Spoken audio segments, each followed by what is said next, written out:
The dish they're about to serve me starts with this incredible sensory experience. These are the most famous foodie destinations in the world. I'm James Blick, and I'm going to show you the best places to eat in Madrid. With magnificent boutiques and hidden taverns and plenty of secrets, the literary quarter in Madrid is my favorite neighborhood to get lost in this city. Adding to the fact that it's so beautiful is the fact that so many wonderful famous writers have lived here. Miguel de Cervantes, Lope de Vega, it gives a magic to these streets. But mingled with all this history, there's also a taste of the future. In the last few years, some wonderful restaurants have started opening up, run by some incredible young chefs that are excited to bring fresh flavors to the city. Really, it's an explosion of creativity that would have made Cervantes very, very proud and, well, very, very full as well. Let's check it out.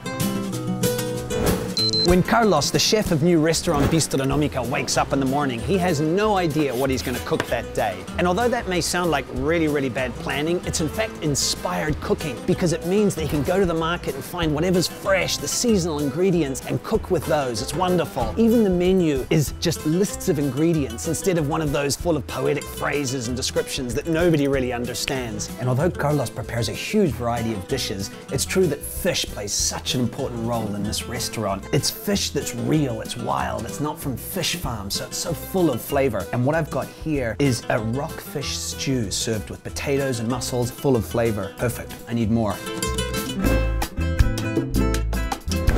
The golden sands of the Canary Islands seem so far from these narrow old streets here in the middle of Madrid. And that's what I love about Spain. It's the diversity. When you travel around this country, you see everything changing so quickly, the landscapes, the languages, and importantly for us, the food. So in the Canary Islands, what do the people really eat? Well, the perfect place to discover it here in Madrid is at this restaurant, Gofio. It opened recently, and he's bringing really unknown products and recipes from the Canary Islands to the Spanish capital. The dish they're about to serve me starts with this incredible sensory experience. They've served me this bottle, which inside has a smoking piece of Canarian pine wood. I can smell it coming up. That's because the dish, this roast beef they call it, it's been cooked on a grill with wood beneath it, Canarian pine wood, and that's going to infuse that pine flavor into the meat. It's like a voyage through the Canary Islands. We have peach from El Hierro, one of the islands. We have cheese from La Gomera. And finally, we have a mojo sauce, which is a spicy sauce from La Palma. You combine it and it's so good. All those flavors come together to create something quite extraordinary.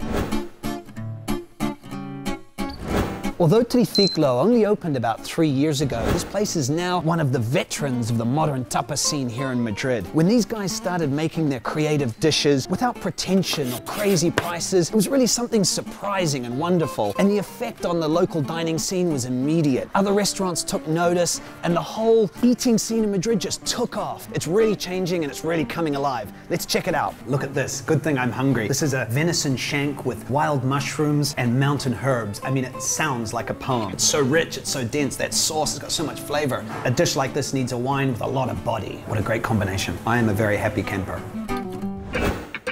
These were my favorite spots for their sophistication, history, and innovation. But there's still so much more to discover. Join me on my next trip. Perfect. I need more.